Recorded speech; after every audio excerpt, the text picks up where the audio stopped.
Very challenging character for me, কারণ হচ্ছে এখানে দুইটা ডাইমেনশন এবং দুইটা লেয়ার আছে। রেশমা থেকে পাখির ট্রানজ্যাকশন এত সহজ ছিল না, মানে এই চরিত্রটা আমার যখন আমি এটার জন্য প্রিপারেশন নিচ্ছিলাম, কারণ একটা কম সময় 2 মাসের মতন আমরা টাইম পেয়েছি প্রিপারেট হওয়ার জন্য।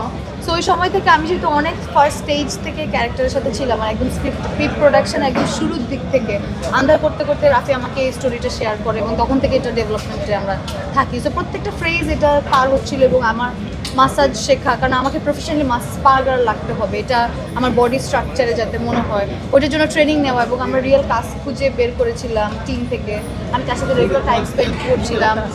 ঢাকা শহরে এমন কোনো মাসাজ সেন্টার নাই আমি যেখানে যাই নাই মাসাজ নিতে, এবং আমি রেগুলার মাসাজ থেরাপি নিচ্ছি এবং আমার ফ্যামিলি বা আমার আশেপাশে কাউকে পেলে আমি ওইটা অ্যাপ্লাই করছিলাম যে রেগুলার মাসাজ দেওয়া, কারণ এটা আমার জব প্রফেশন। অলসো ও তো সারাদিনে 10-12টা 15-20টা ক্লায়েন্ট ডিল করে এভরিডে। সো ওইটার একটা সারাদিন করতে করতে ওটা বডিতে ইউজ টু হওয়ার বিষয় ছিল। সো এটাতে অনেক টায়ারিং কাজ মাসাজ দেওয়াটা।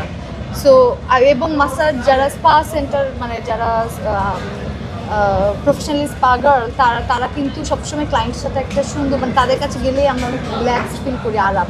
সো ওই সাইকোলজি প্লাস হচ্ছে শুধু তো স্পা নিয়ে কাজ না, এটার বাইরেও তো রেশমার একটা জীবন বা ওয়ার্ল্ড আছে, ওইটার মধ্যে অনেক ধরনের সাপ্রেশন, অনেক ধরনের প্রেশার। ওর জীবনটা একটা প্রেশার কুকার, মানে যেখানে শ্বাস নেওয়া যায় না, যেখানে কোনো জীবনে কোনো আনন্দ নাই, ওর ফ্যামিলির মধ্যে ডিজাস্টার, এই সমস্ত কিছু ওকে ওই 2টা মাস আমরা আসলে এই পুরো প্রসেসটার মধ্যে ছিলাম। নট অনলি আমার ক্যারেক্টার প্রিপারেশন, আমি এর বাইরেও অনেক কিছু, মানে প্রি প্রোডাকশনের সব ডিপার্টমেন্টের সাথে ইনভলভ ছিলাম।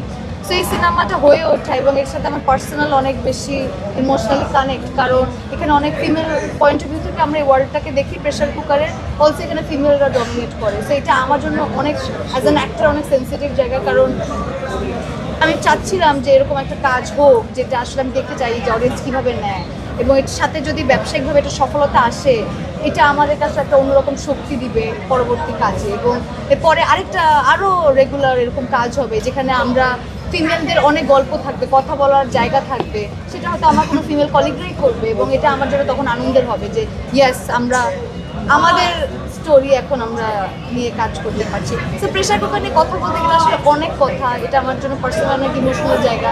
আমি রাফিকে থ্যাংক ইউ বলবো যে আমাকে এই সম্পূর্ণ স্বাধীনতাটা দেওয়ার এবং আমার টিমকে, আমাদের প্রত্যেকটা অ্যাক্টরকে এইরকম এক্সপ্লোর করার জায়গা দিয়েছে।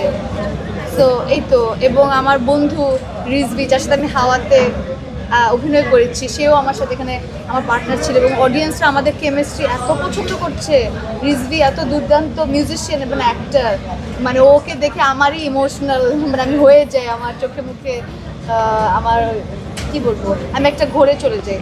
সো এইটাই আমার কাছে এখন পুরোটাই একটা কি বলবো ঘোর লাগছে। অনেকদিন পর আপনাদের সামনে আবার কাজ নিয়ে আসলাম, এটাই আশা করি ভালো লাগবে, এই জার্নি আরও জারি থাকবে।